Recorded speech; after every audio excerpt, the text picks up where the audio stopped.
ನೀವಿನ್ನೂ ನಮ್ಮ ಚಾನೆಲ್ನ ಸಬ್ಸ್ಕ್ರೈಬ್ ಮಾಡಿಲ್ಲ ಅಂದರೆ ಈ ಕೂಡಲೇ ಸಬ್ಸ್ಕ್ರೈಬ್ ಬಟನ್ ಒತ್ತಿ ಹಾಗೆ ಪಕ್ಕದಲ್ಲಿರುವ ಬೆಲ್ ಐಕಾನ್ನ ಕ್ಲಿಕ್ ಮಾಡಿ.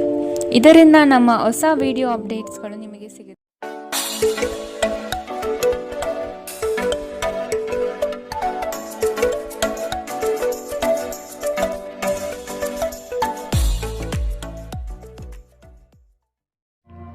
ಮೊದಲನೇದಾಗಿ ಶಿಕ್ಷಣದ ಬಗ್ಗೆ ಮಾತನಾಡುವಂಥದ್ದಾದರೆ, ವಿದ್ಯಾರ್ಥಿಗಳಿಗೆ ಈ ತಿಂಗಳು ಅತ್ಯುತ್ತಮವಾದಂತಹ ಫಲಗಳನ್ನು ನೋಡ್ತೀರಾ ಅಂತಲೇ ಹೇಳ್ಬೋದು. ನಿಮ್ಮ ಕಾನ್ಸಂಟ್ರೇಷನ್ ಲೆವೆಲ್ ಹೆಚ್ಚಾಗುತ್ತೆ ಅಂತಲೇ ಹೇಳ್ಬೋದು. ಸಂಬಂಧಿಸಿದ ವಿಷಯಗಳಲ್ಲಿ ನೀವು ಉತ್ತಮ ಯಶಸ್ಸನ್ನು ಗಳಿಸ್ತೀರಾ ಅಂತಲೇ ಹೇಳ್ಬೋದು. ಸೊ ಮೊದಲ ವಾರದಿಂದಲೇ ನಿಮಗೆ ಸಕಾರಾತ್ಮಕವಾದಂತಹ ಫಲಿತಾಂಶಗಳು ಸಿಗಲಾರಂಭಿಸುತ್ತೆ ಅಂತಲೇ ಹೇಳ್ಬೋದು ಈ ತಿಂಗಳು. ಇನ್ನು ಸ್ಪರ್ಧಾತ್ಮಕ ಪರೀಕ್ಷೆಗಳಲ್ಲೇನಾದರೂ ನೀವು ಪಾಲ್ಗೊಳ್ತಾ ಇದ್ದೀರಾ ಅಂತ ಹೇಳಿದ್ರೆ ಇಲ್ಲಿ ನೀವು ಉತ್ತಮ ಅಂಕವನ್ನು ಪಡೆಯುವಂತಹ ಸಾಧ್ಯತೆ ಹೆಚ್ಚಾಗಿದೆ ಅಂತಲೇ ಹೇಳ್ಬೋದು. ಇನ್ನು ಪ್ರಥಮ ದರ್ಜೆಯ ವಿದ್ಯಾರ್ಥಿಗಳಿಗೆ ಸಮಯ ಅತ್ಯುತ್ತಮವಾಗಿದೆ. ಮೂರನೇ ವಾರ ಸ್ವಲ್ಪ ತೊಂದರೆಗಳು ಉಂಟಾದರೂ ಸಹಿತ ಕೊನೆಯ ವಾರ ಉತ್ತಮವಾಗಿರುತ್ತೆ ಅಂತಲೇ ಹೇಳ್ಬೋದು. ಇನ್ನು ಇಂಜಿನಿಯರಿಂಗ್ ಅಥವಾ ಕಲಾತ್ಮಕ ಕ್ಷೇತ್ರದಲ್ಲಿ ಓದ್ತಿರುವಂತಹ ವಿದ್ಯಾರ್ಥಿಗಳಿಗೂ ಸಹಿತ ಈ ತಿಂಗಳು ಉತ್ತಮವಾದಂತಹ ಫಲಗಳನ್ನು ನೋಡ್ತೀರಾ ಅಂತಲೇ ಹೇಳ್ಬೋದು. ಸೊ ಒಟ್ಟಾರೆಯಾಗಿ ವಿದ್ಯಾರ್ಥಿಗಳಿಗೆ ಈ ತಿಂಗಳು ಪಾಸಿಟಿವ್ ರಿಸಲ್ಟ್ಸ್ಗಳೇ ಹೆಚ್ಚಾಗಿ ಸಿಗುತ್ತೆ ಅಂತಲೇ ಹೇಳ್ಬೋದು. ಇನ್ನು ಕುಟುಂಬ ವಿಚಾರಕ್ಕೆ ಬರುವಂಥದ್ದಾದರೆ, ಕುಟುಂಬ ವಿಚಾರದಲ್ಲಿ ನಿಮ್ಮ ಮಕ್ಕಳ ಆರೋಗ್ಯದ ಬಗ್ಗೆ ಸ್ವಲ್ಪ ಎಚ್ಚರ ವಹಿಸುವಂಥದ್ದು ಉತ್ತಮವಾಗಿರುತ್ತೆ. ಇದಲ್ಲದೆ ಅವರ ಶಿಕ್ಷಣಕ್ಕೆ ಸಂಬಂಧಿಸಿದಂತೆ ಈ ತಿಂಗಳು ನಿಮಗೆ ಸ್ವಲ್ಪ ತೊಂದರೆ ಕಾಡ್ಬೋದು ಅಂತಲೇ ಹೇಳ್ಬೋದು. ಸೊ ಆದ್ದರಿಂದ ಅವರ ಆರೋಗ್ಯದ ಬಗ್ಗೆ ಹೆಚ್ಚು ಗಮನ ವಹಿಸುವಂಥದ್ದು ಉತ್ತಮವಾಗಿರುತ್ತೆ. ಇದಲ್ಲದೆ ನಿಮ್ಮ ವೈವಾಹಿಕ ಜೀವನದಲ್ಲೂ ಅಷ್ಟೇ ನೀವು ಸ್ವಲ್ಪ ತಾಳ್ಮೆಯನ್ನು ವಹಿಸಬೇಕಾಗುತ್ತೆ. ನಿಮ್ಮ ಸಂಗಾತಿಯ ಭಾವನೆಗಳಿಗೆ ನೀವು ಸ್ವಲ್ಪ ಸ್ಪಂದಿಸಬೇಕಾಗುತ್ತೆ. ಇಲ್ಲ ಅಂತ ಹೇಳಿದ್ರೆ ನಿಮ್ಮ ಕುಟುಂಬದಲ್ಲಿ ಇದೊಂದು ಸ್ವಲ್ಪ ಬಿರುಕನ್ನು ಮೂಡಿಸಬಹುದು. ಸೊ ಆದ್ದರಿಂದ ನಿಮ್ಮ ವೈವಾಹಿಕ ಜೀವನದಲ್ಲಿ ಸ್ವಲ್ಪ ಉತ್ಸಾಹವನ್ನು ನೀವು ತರುವಂಥದ್ದು ಉತ್ತಮವಾಗಿರುತ್ತೆ. ಬಹಳ ದಿನಗಳಿಂದ ಮದುವೆಗೆ ನೋಡ್ತಾ ಇರುವಂಥವ್ರಿಗೂ ಸಹಿತ ಈ ಸಮಯದಲ್ಲಿ ಉತ್ತಮವಾದಂತಹ ಆಫರ್ಸ್ಗಳು ಬರ್ಬೋದು ಅಂತಲೇ ಹೇಳ್ಬೋದು. ಇನ್ನು ಇದಲ್ಲದೆ ನಿಮ್ಮ ಪೋಷಕರಿಗೆ ಈ ತಿಂಗಳು ನಿಮ್ಮ ಸಲಹೆ ಮತ್ತು ಸಹಕಾರ ಬೇಕಾಗ್ಬೋದು ಅಂತಲೇ ಹೇಳ್ಬೋದು. ಸೊ ಕುಟುಂಬದಲ್ಲಿ ಆದಷ್ಟು ತಾಳ್ಮೆಯಿಂದಿರಲು ಈ ತಿಂಗಳು ಪ್ರಯತ್ನಿಸಿ. ಯಾವುದೇ ರೀತಿ ಬರುವಂತಹ ಸಂದರ್ಭಗಳನ್ನು ಪ್ರೀತಿಯಿಂದ ನಿಭಾಯಿಸಲು ಪ್ರಯತ್ನ ಪಡಿ. ಸೊ ಒಟ್ಟಾರೆಯಾಗಿ ಕುಟುಂಬ ವಿಚಾರದಲ್ಲಿ ಈ ತಿಂಗಳು ನಿಮಗೆ ಮಿಶ್ರ ಫಲ ಅಂತಲೇ ಹೇಳ್ಬೋದು. ಇನ್ನು ಆರೋಗ್ಯ ವಿಚಾರಕ್ಕೆ ಬರುವಂಥದ್ದಾದರೆ, ಆರೋಗ್ಯ ವಿಚಾರದಲ್ಲಿ ಈ ತಿಂಗಳು ನಿಮಗೆ ಸಾಮಾನ್ಯವಾಗಿರುತ್ತೆ ಅಂತಲೇ ಹೇಳ್ಬೋದು. ಸೊ ಆದ್ದರಿಂದ ನಿಮ್ಮ ಆಹಾರದ ಬಗ್ಗೆ ಸ್ವಲ್ಪ ಎಚ್ಚರಿಕೆ ವಹಿಸಿ. ಕರಿದ ಆಹಾರದಿಂದ ದೂರ ಇದ್ದಷ್ಟು ಒಳ್ಳೆಯದು. ಇದಲ್ಲದೆ ಇಲ್ಲಿ ನಿಮ್ಮ ಮಾನಸಿಕ ಒತ್ತಡ ಸ್ವಲ್ಪ ಹೆಚ್ಚಾಗುವಂತಹ ಸಾಧ್ಯತೆ ಇದೆ ಅಂತ ಹೇಳ್ಬೋದು. ಸೊ ಆದ್ದರಿಂದ ಹೆಚ್ಚು ವಿಶ್ರಾಂತಿಯನ್ನು ತಗೊಳ್ಳುವಂಥದ್ದು ಮತ್ತು ಯೋಗ ಮತ್ತು ಧ್ಯಾನವನ್ನು ಮಾಡುವಂಥದ್ದು ನಿಮಗೆ ಇಲ್ಲಿ ಸಹಕಾರಿಯಾಗಿದೆ ಅಂತಲೇ ಹೇಳ್ಬೋದು.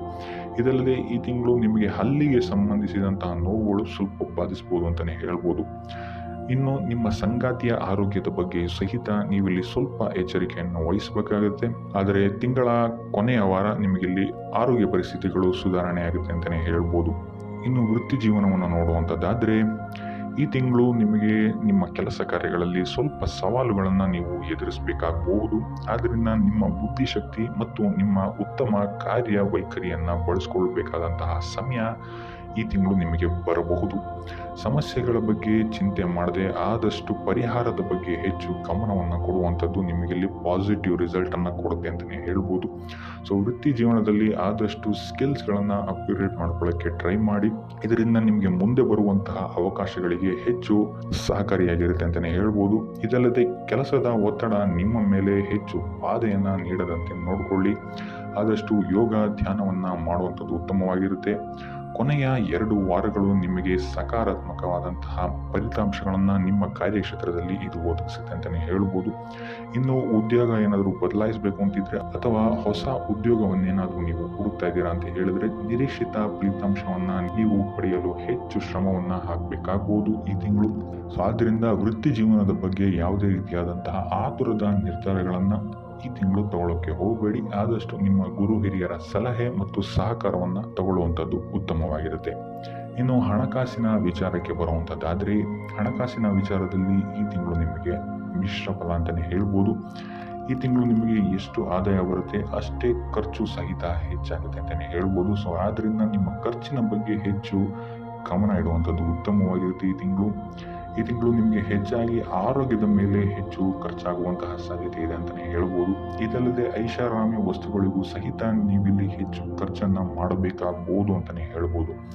ಸೊ ಆದ್ರಿಂದ ಹೆಚ್ಚು ಗಮನ ಇಡಿ. ಇದಲ್ಲದೆ ಹೂಡಿಕೆ ಮಾಡಬೇಕಾದ್ರೂ ಸಹಿತ ಯಾವುದೇ ರೀತಿಯಾದಂತಹ ಇನ್ನೊಬ್ಬರನ್ನ ನಂಬಿ ಹೂಡಿಕೆ ಮಾಡಕ್ಕೆ ಹೋಗಬೇಡಿ. ಆದಷ್ಟು ಸಾಧಕ ಬಾಧಕಗಳನ್ನು ನೋಡಿಕೊಂಡು ತಜ್ಞರ ಸಲಹೆಯನ್ನು ಪಡೆದು ಹೂಡಿಕೆ ಮಾಡುವಂಥದ್ದು ಉತ್ತಮವಾಗಿರುತ್ತೆ.